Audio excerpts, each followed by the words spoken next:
Right now on News Channel 6 at 6, saying goodbye to a little girl gone too soon.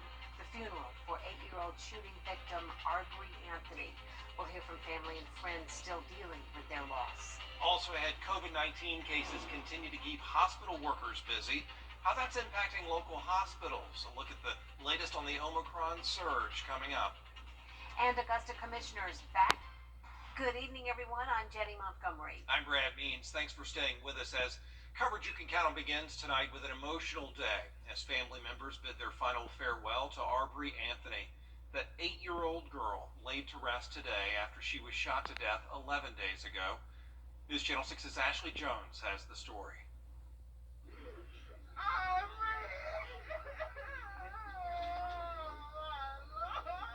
Screams of agony, tears, and prayers were all a part of the final farewell to Arbery Anthony. Dozens of mourners attended, including Arbery's mother, who was granted a temporary pass from prison. District Attorney Jared Williams also mourning Arbery's death. Friends and family members say it was senseless. It's unbelievable. It's past sad. Sad is not the word anymore. I can't find the word. She's an innocent child. She was taken away at a young age. Arbery's casket carried in on a white carriage led by white horses. It just hurt. It just hurt. I hate to see my nephew go through the things that he's going through. Is that his only child. But the 8-year-old was also a child to the entire community. Everybody. She was very known, and everybody knew her. She was outgoing. She playful. She was the leader. Some of Arbery's friends and loved ones are using her funeral to plead for a stop to violence in the community. I just wish our people stop it. When we say Black Lives Matter, that's a statement I want to make too.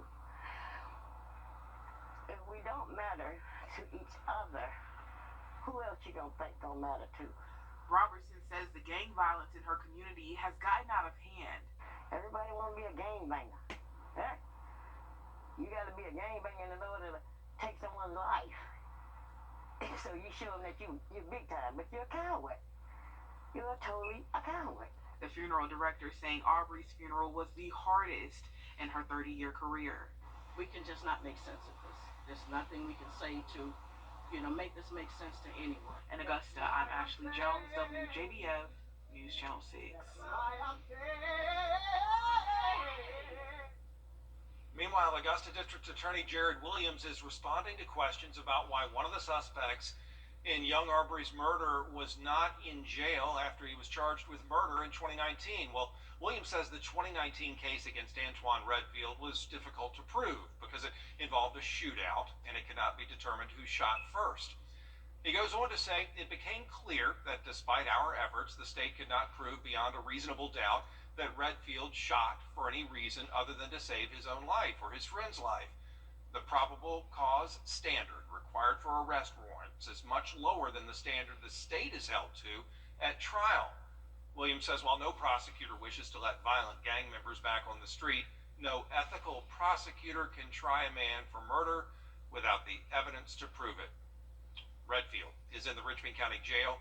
You can read the DA's entire statement on WJBF.com. We want to check it now on another big story. Winter storm in just a few minutes. Jenny, Brett. All right, thank you so much, Tim.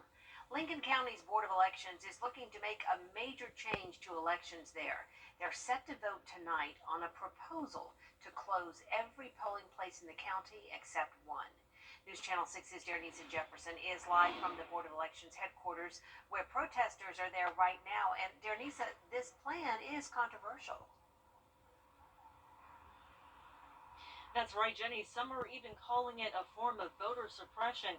They say tonight's vote will be a crucial decision in voting rights here in Lincoln County.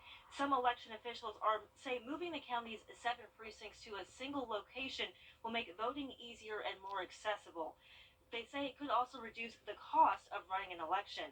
However, civil rights activists who gather here today and voting rights activists as well say changing this would limit access to voting for many Lincoln County residents, and it's just another form of voter suppression.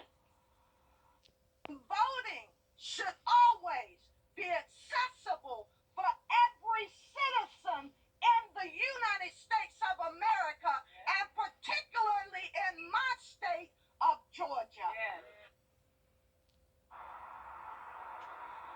So that meeting is set to start here at 6:30, and I will be inside to bring you more information at 10 and 11. For now, reporting live in Lincoln County, Denise Jefferson, WJBF News Channel 6.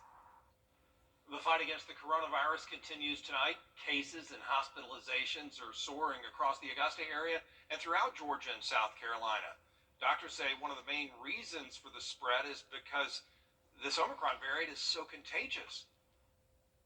I know in my own office, every time I screened someone for COVID before Omicron, maybe it was 1 out of 10 to 12 individuals who came back positive. Now it's 50%. And we're talking about individuals who are unvaccinated, as well as some people who are vaccinated, some people that are boosted. Bennett says while the vaccine in no way guarantees that you're not going to catch COVID, it does reduce the likelihood of severe disease, hospitalization, or death.